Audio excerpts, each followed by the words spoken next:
Bueno, buenas tardes para todos. Mi nombre es Andrés Felipe Cano Soto.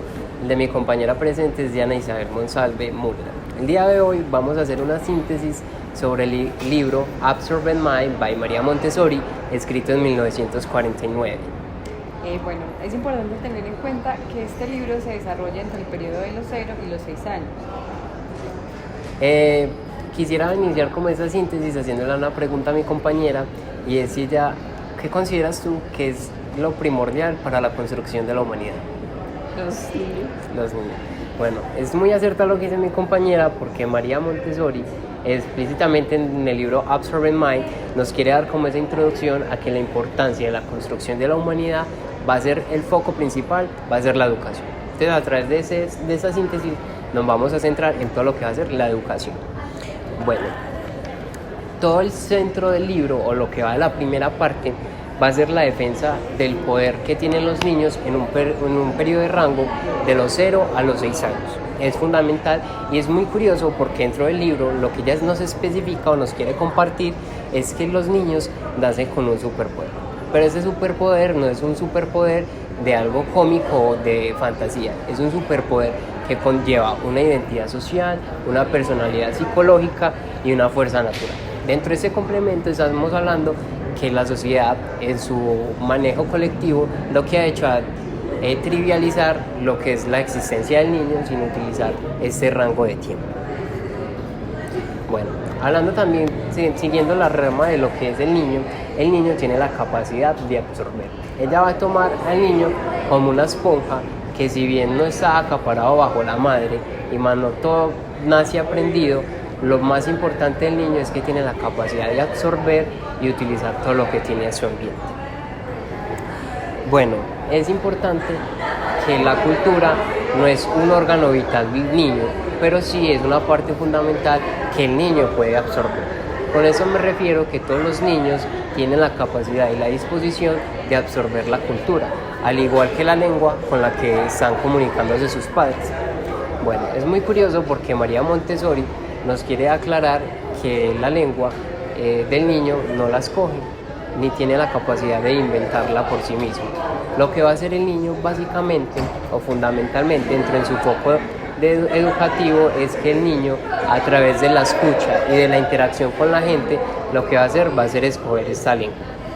Bueno, es importante también que la educación dentro de lo que es la sociedad vaya enfocada no a ámbitos fuera del niño, sino que el hombre como tal sea el foco central o el núcleo de la educación. Entonces estamos hablando que la educación principalmente tiene que estar acaparada por lo que es el hombre, la educación de él y para el hombre. Es muy importante, pero también ella lo resalta mucho en un ámbito de tristeza, el hecho de que los primeros años, de los 0 a los 6 años, el niño aún no sea reconocido como tal y que no se utilice sus capacidades mentales. Bueno, también es sumamente importante aclarar que el único reconocimiento que tiene el niño dentro de esta etapa, dentro de la sociedad, es que de los 0 a los 6 años no está todavía en un ámbito de enseñanza ni de compartimiento. Entonces, lo que ella nos comparte es la idea de que el niño de 0 a los 6 años, el único reconocimiento que tiene es el de nuestra. Bueno, continuando un poquito lo que va de nuestro libro de Absorbent Mind, es importante en un capítulo, Education for Your Life, ella nos quiere aclarar que el punto central de la vida, sobre todo la del hombre, se va a hacer la de la educación. Pero entonces estamos hablando de una educación que pasa a ser un acto revolucionario, que pasa a ser algo necesario en la construcción y deconstrucción del hombre. Si bien estamos hablando que la educación pasa a ser un fundamento del Estado, pero he aquí que ella aclara precisamente que el Estado no tiene nada que ver con la educación, es la misma sociedad la que necesita y vive de la educación. Bueno, es muy interesante ver el enfoque que ella nos da, cómo la sociedad, que si bien necesita de la educación, ha tratado de ignorarla y trivializarla en lo que es el recorrido de la historia. Pero he aquí que no solamente estamos hablando de una sola educación por parte de las escuelas, estamos hablando de una educación que también se fundamenta desde el núcleo familiar, pero que ese núcleo familiar no solamente conlleva en el desarrollo total del niño por parte de la madre. Es más, ella nos hace una pregunta: ¿crees tú, Diana, que la madre está lista para ser madre? La verdad creo que no. Efectivamente, como lo dijo mi compañera acá presente, nadie absolutamente en sus sentidos está listo para ser una madre y tampoco para conllevar el cargo de crear un ser humano en un proceso formativo. Es más, es importante, y quiero aquí resaltarlo desde mi punto personal, que la sociedad debe atender al niño, debe suplir sus necesidades y todo aquello para un proceso educativo corriente. Pero es aquí donde la sociedad en muchos puntos ha flagelado e incluso ha tratado de derrumbar la educación, dando como que la educación no es un factor importante. Y hay que tener en cuenta que la sociedad nace por la... Por otro lado, me gustaría contarles que dentro de otros capítulos, especialmente en The Periods of the Growth, de María Montessori, ella nos aclara que hay diferentes etapas mentales y físicas del crecimiento o proceso de los niños. Encontramos en total 4 subfases o 4 fases. Está una fase de los 0, o sea, de 0, lo entiendo yo como el periodo de nacimiento a los 3 años. De los 3 años a los 6, de los 6 a los 12 y de los 12 a los 18. Va a empezar a dar como un reconteo de lo que va dentro de esos periodos de crecimiento y lo que conlleva estar en estas etapas. De los 0 a los 3 años vemos una clara desestabilidad por parte del niño debido a que sus procesos comunicativos no están en total desarrollo. Entonces lo que nos va a generar eso es un pequeño inconformismo o un acto de agresividad por el hecho de no poder contar con una comunicación asertiva. De los 3 a los 6 vemos un niño que aparece en ese, y es muy curioso que ya lo mencione, que es la inestabilidad y la rebeldía. A través de esos actos de rebeldía que una fase de un crecimiento de un niño pueda tener, va a aparecer un factor muy importante, que es la del castigo. Dentro de ese castigo va a ser un método de control sobre la agresividad y sobre la rebeldía. Pero es muy interesante y quiero compartir eso con ustedes, que dentro del libro de Absorbent Mind, lo que ella quiere especificar es que dentro de sus metodologías, su pedagogía que nos quieren compartir, es que ella no va a utilizar ni el castigo ni la premiación como tal. Luego, de los 6 a los 12 años, estamos hablando de un periodo de tranquilidad y también de cambios hormonales a futuro. Luego, dentro de la etapa de los 12 a los 18 años, vamos a tener una subfase. Esa subfase va a estar de dos maneras. De los 12 a los 15, que va a ser los periodos de cambio, que son físicos, y de los 12 a los 18, que van a ser más de una presentación psicológica y también personal hacia la sociedad. Ya luego, a partir de los 18, se dice que el hombre claramente ya está madurado en su totalidad y que de ahí para adelante lo único que va a hacer es cumplir años. Bueno, quisiera también resaltar que dentro de esos periodos hay algo muy importante, que es la manera como el niño aprende de su entorno y cómo interactúa con eso. María Montessori, dentro de otros capítulos, también nos especifica que el niño de por sí aprende a hablar gracias a la interacción con los sonidos. Pero yo sé que ustedes me dirán, y quiero hacer esta pregunta, ¿qué conocen ustedes o qué saben sobre el hecho de que un niño, a pesar de que escucha tantos sonidos a su alrededor, porque solamente aprende el del ser humano? Y efectivamente, yo sé que ustedes dirán o no sabrán, si es otro caso, es el hecho de que al niño solamente le interesa a profundidad la interacción con el ser humano, o sea, los sonidos que vienen a ser de la lengua materna. Por eso es que el niño se profundiza a aprender y a repetir lo que va en relación a su madre. Ella nos quiere relatar esto. Por otro lado, en la conquista por la independencia, el niño siempre va a tratar de ser independiente. Y eso quiere decir que desde el momento que nace, él siempre va a buscar una libertad y una autonomía. De por sí es importante saber que el ser humano es el único ser vivo que no aprende inmediatamente a caminar. Es un proceso mental y cognitivo que casi solo nosotros tenemos. A diferencia de los ciervos, desde el momento que nace su instinto los ayuda a caminar, a correr, pero es por un instinto de supervivencia. Aquí estamos hablando de una independencia con la madre. Bueno, dentro de ese proceso de crecimiento es muy importante saber que las palabras que se le digan al niño y la manera que ese niño va a ser la manera en que ese niño va a construir su personalidad bajo estas bases.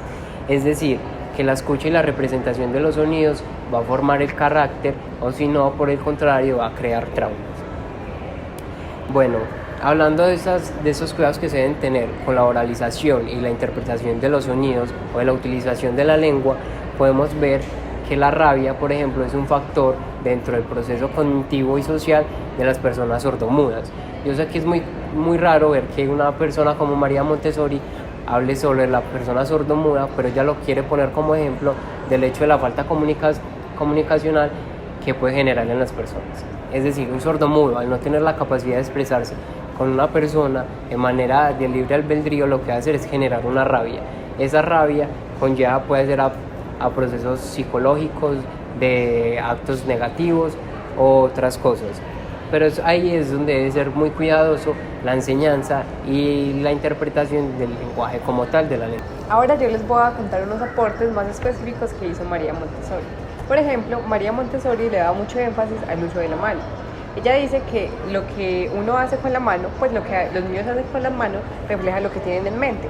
Por eso es importante dejarles realizar todo tipo de actividades con sus manos, ya que a partir de eso es que empiezan a desarrollar la coordinación y el movimiento. También es muy importante no forzarlos a realizar las actividades o ayudarlos a terminar sus actividades.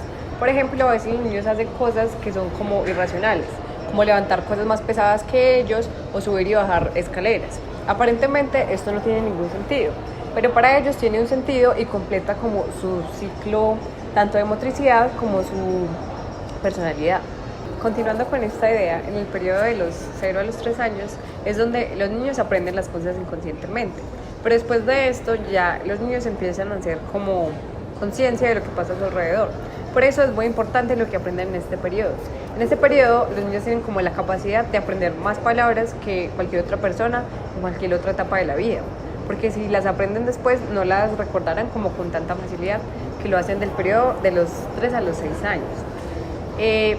También es muy importante el hecho de aprender a escribir, ya que si los niños hacen buen uso de su mano, pues haciendo como actividades, cogiendo cosas, así, por eso pueden aprender a escribir muy fácil a los 6 años, porque es una actividad que vienen realizando inconscientemente, pero que al hacerla ya se vuelve consciente. Bueno, también es muy importante el desarrollo de la personalidad y el carácter. Los niños, al realizar todo este tipo de actividades, forman su carácter. El tipo de actividades que realicen y la manera en cómo ellos reaccionan a estas definirá su carácter. Se dice que existen dos tipos de personalidad o de reacciones cuando se está formando el carácter del niño, que existen los niños tranquilos y los niños agresivos. Los niños tranquilos no les interesa tanto la manera en cómo tratan de resolver sus problemas.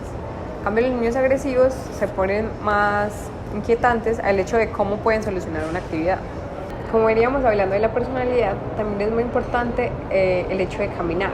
Para nosotros caminar es dirigirnos hacia un lugar, pero para los niños el caminar no es como algo que necesite un objetivo específico. Para los niños el caminar es observar todo lo que se tiene alrededor.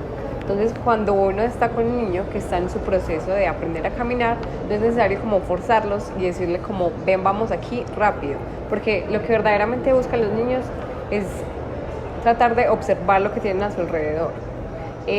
Observar es muy importante para estimular la imaginación y la creatividad. La imaginación y la creatividad ayudan a construir la personalidad. La personalidad a veces se puede ver afectada por factores como el cuidado de la madre en el embarazo, el ambiente en que fue rodeado el niño y la manera en cómo lo tratan. Ya hablamos del desarrollo como tal del niño. Ahora es importante tomar el niño en la escuela. Hay varios factores que inciden en su desarrollo. Primero, la disciplina no debe tomarse como algo de carácter obligatorio, sino más bien la disciplina se desarrolla mediante la libertad, porque no se debe forzar al niño a realizar las actividades como se planea, sino más bien motivarlos a realizarlas y decirles que las actividades se realizan con algún fin específico. También la concentración juega un papel muy importante. La concentración se da o se origina a partir de varias repeticiones de actividades y el hecho de que el niño se concentre es porque se interesa en lo que está haciendo. La concentración viene de varios factores como el ambiente. se debe propiciar que los objetos que estén alrededor del niño sean como organizados especialmente para él. Es decir, no se pueden poner como cosas supremamente altas porque el niño de alguna manera u otra no las va a alcanzar, entonces pues su concentración va a estar en querer coger esos objetos que están como más allá de él. Para continuar con las ideas del niño en la escuela, María Montessori hacía un aporte muy interesante. Ella planteaba que el hecho de dejar a los niños o separarlos por edades y por sexos era un error, ya que esto no permitía como el contacto y el desarrollo social entre ellos mismos. Ella planteaba que el hecho de estar con un niño mayor a la edad de otro permite tomar al niño mayor como un ejemplo, es decir que, o sea, su comportamiento lo refleja y es capaz como de apropiarse de ese mismo comportamiento, al no se ver como una amenaza porque los niños de esta edad todavía no entienden muy bien lo que es el bien y el mal, entonces más bien adoptan ese comportamiento como un ejemplo a seguir. Bueno, con estos aportes terminamos las ideas específicas de lo que María Montessori planteaba.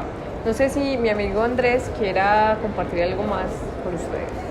Bueno, entre los dos llegamos a las conclusiones primordiales de la manera como María Montessori quiere especificar que la construcción de la vida humana, de la manera de entender el mundo, es principalmente a través de una educación, pero una educación que no oprima a los estudiantes, sino que más bien los libere, y a través de esta liberación también se crea una autonomía como tal. Muchísimas gracias, igualmente muchísimas gracias a mi compañera. Les recuerdo que el nombre del libro es The Absorbent Mind by María Montessori, escrito en 1949.